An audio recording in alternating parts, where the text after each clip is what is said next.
Umesto u školama sa decom u učionicama, učitelji, nastavnici i profesori danas na ulicama po drugi put u ovom polugodištu.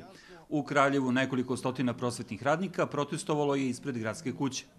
Naši osnovni zahtevi su da se prosveta izuzme iz smanjenja zarada za 10%. Drugi zahtev je uvođenje platnih razreda u kojima bi bili svi koji su u javnom sektoru i naravno zahtevi oko kolektivnog ugovora koji ističe 15. januara da se potpiše novi.